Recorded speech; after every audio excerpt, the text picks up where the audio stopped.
Bonjour à tous et bienvenue dans cette vidéo concernant l'expatriation à Malte et son statut de non domicilié ou comment selon nous s'expatrier fiscalement tout en restant résident fiscal français.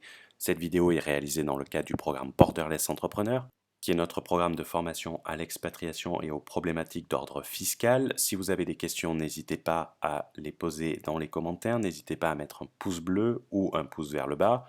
Si vous souhaitez aller plus loin, vous pouvez rejoindre notre groupe Discord, celui-ci compte 350 membres. Il est entièrement gratuit, pour cela il suffira de suivre le lien qui est dans la description, renseignez votre adresse mail pour recevoir votre invitation. Pourquoi cette vidéo sur Malte? Tout simplement car aujourd'hui, Malte est l'une des destinations les plus marketées des web entrepreneurs, que ce soit les infopreneurs ou les dropshippers. Cette destination a été largement surmédiatisée par certains infopreneurs, vous les connaissez tous, il y a de ça quelques années. Cependant, il est nécessaire de préciser qu'aucun d'entre eux est toujours résident fiscal maltais. Des dizaines et voire des centaines de personnes se sont expatriées dans ce pays ou prévoient de s'expatrier dans ce pays pour bénéficier d'un régime, le résident non domicilié, tant vendu sur Internet et tant promu. Cependant, sans le savoir, car c'est souvent comme cela sur Internet avec la qualité des intervenants y figurant, en choisissant ce statut croyant avoir découvert une optimisation fiscale digne de Google avec son double irlandais, les infopreneurs ou web entrepreneurs croyaient avoir inventé le double maltais. Mais ils ne se rendent pas compte qu'ils sont restés résidents fiscaux en France sans le savoir en choisissant le statut de non domicilié. À la boulette. Ça dépasse tout ce que j'ai pu imaginer. Ah oui, j'ai fait la boulette. On a repoussé les limites, là. Donc, il faut d'abord préciser quelques définitions concernant le système fiscal maltais. En effet, vous avez deux types de résidents. Vous avez les résidents domiciliés qui vont payer leur impôt sur leurs revenus mondiaux au taux ordinaire à Malte, celui-ci allant jusqu'à 35%, et vous avez à côté de ça les résidents non domiciliés qui ne payent leur impôt que sur les revenus maltais ou les revenus remis à Malte.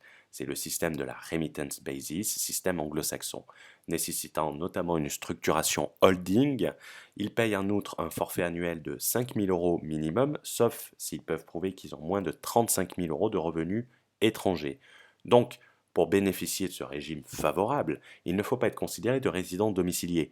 Il est donc primordial de connaître les conditions du domicilié pour connaître, par raisonnement inverse, les conditions du non domicilié. Donc, pour ne pas être considéré de résident domicilié à Malte, il ne faut pas, c'est un guide gouvernemental maltais, vous aurez le lien dans la description si vous souhaitez aller plus loin, avoir un domicile d'origine à Malte, c'est celui qu'on obtient à sa naissance et que vous conservez si vous avez des liens avec Malte, des liens forts et des liens économiques, que vous y revenez régulièrement. Ou avoir acquis son domicile de choix à Malte, c'est le domicile of choice, donc d'avoir clairement l'intention de s'établir à Malte. On va le voir plus loin, il est nécessaire de rester jusqu'au bout de cette vidéo. Pourquoi un résident non domicilié reste, selon nous, résident fiscal français? Pour cela, nous nous sommes basés sur deux éléments.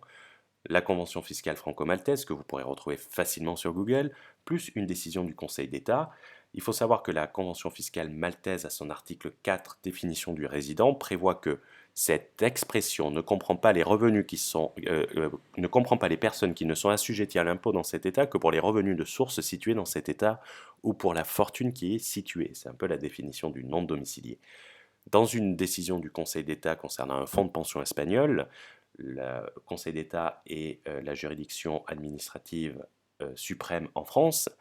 Dans une décision du 9 novembre 2015, ce dernier a précisé que dès lors qu'une personne est exonérée d'impôt dans un État contractant en raison de son statut, ça peut être le statut de non domicilié, ou de son activité, c'est le cas du fonds de pension en question, elle ne pourra être regardée comme assujettie à cet impôt au sens du, premièrement, de l'article 4 de la Convention fiscale, ni par voie de conséquence comme un résident de cet État. Également, le Conseil d'État, le 20 mai 2016, a prévu qu'une imposition forfaitaire n'était pas une condition suffisante pour être assujettie à l'impôt, car cette dernière n'était pas considérée comme un impôt analogue. Cela va faire référence aux 5 000 euros des noms d'hommes. Par conséquent, un nom d'homme n'est pas assujetti à l'impôt, comme on l'a dit, la taxe forfaitaire n'est pas un impôt, et donc n'est pas considéré résident fiscal à Malte. Un non domicilié sera donc considéré de résident fiscal dans son pays d'origine, ici la France ou la Belgique, cela dépend d'où il vient, car en se déclarant non domicilié à Malte, il indique implicitement rester résident de son pays d'origine, y conserver son domicile of origins. Par conséquent, un non-dom se sera expatrié pour obtenir un avantage, mais sans le savoir, il reste résident fiscal français en se déclarant sous ce statut. C'est donc l'expatriation la plus efficace au monde.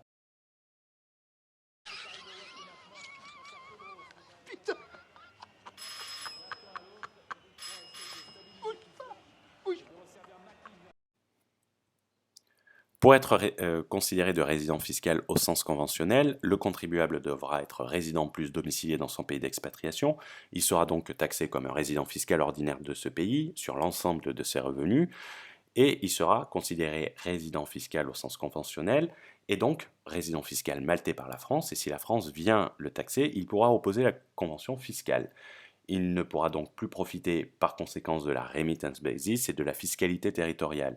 Il sera imposé sur ses revenus mondiaux. À titre indicatif, on rappelle que les body of person, lorsqu'elles sont managées depuis Malte, c'est-à-dire les LLC, sont résidentes à Malte et donc l'ensemble du revenu est remis à Malte automatiquement en fin d'année, que vous soyez non-dom ou domicilié, donc taxé à l'IR, c'est-à-dire les 35% dessus d'un certain montant.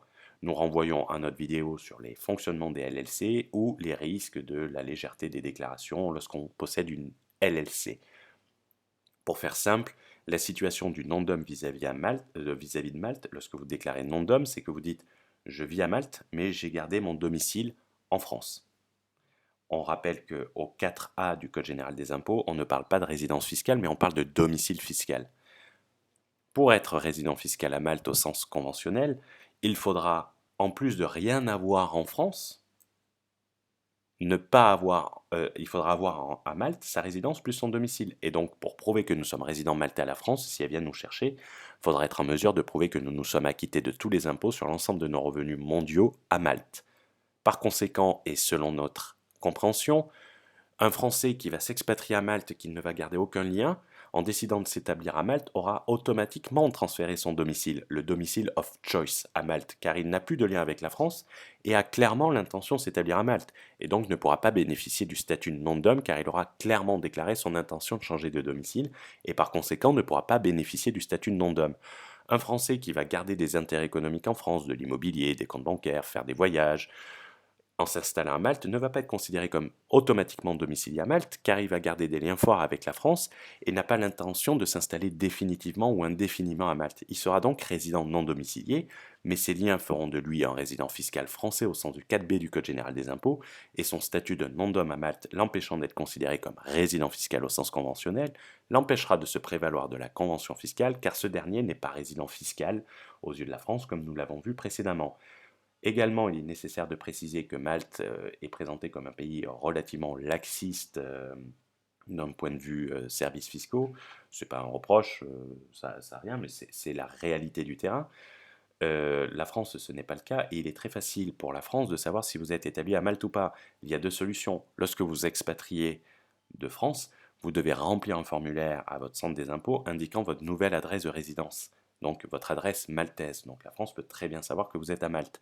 De plus, la plupart des gens, on leur recommande d'aller s'inscrire sur sur les registres des Français établis hors de France auprès de l'ambassade. Donc la France peut très bien savoir que vous êtes à Malte et vérifier votre situation, même si vous habitez à Malte.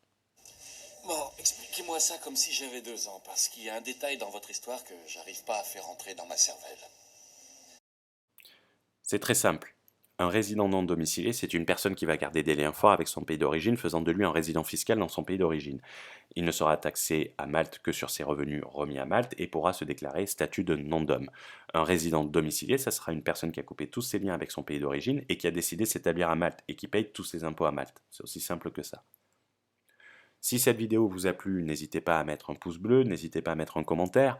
On rappelle que cette vidéo a une portée éducative, on n'a rien à vendre sur Malte, que vous alliez à Malte, que vous alliez pas à Malte, on s'en balèque en quelque sorte, pour parler franchement. C'est juste une vidéo qui a vocation à répondre à de nombreuses questions qu'on reçoit. On reçoit également de nombreuses questions sur l'expatriation à Malte sur notre Discord public et de cette manière on répond à de nombreuses questions sur les personnes voulant s'expatrier à Malte et considérant le statut de non domicilié. Ça nous évite à chaque fois de répéter le même argumentaire. Donc Rappelez-vous juste d'une chose, c'est que les cabinets de conseil qui veulent vous vendre le statut de non-dom à Malte, ils vous vendent une structuration à côté avec une société trading à Malte, une société holding à Gibraltar, vous pouvez vérifier en faisant le tour des cabinets. Cette structuration, elle coûte 10 000 balles, plus 5 000 euros de frais de gestion, si je ne dis pas de bêtises.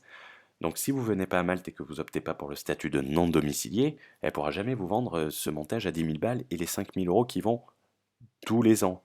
Donc pensez que ces gens-là ont tout intérêt à vous faire venir à Malte et à vous faire opter pour le régime de non domicilié.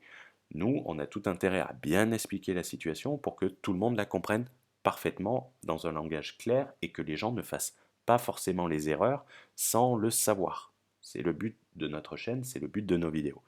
Donc n'hésitez pas à partager cette vidéo. Si vous avez des questions, mettez-les en commentaire. Si vous avez des insultes à faire, on les supprimera car c'est pas constructif. Si vous avez des critiques et que vous n'êtes pas d'accord avec notre point de vue, n'hésitez pas, on y répondra point par point, c'est toujours instructif. On vous souhaite une bonne journée et on se retrouve dans une prochaine vidéo. Ciao ciao.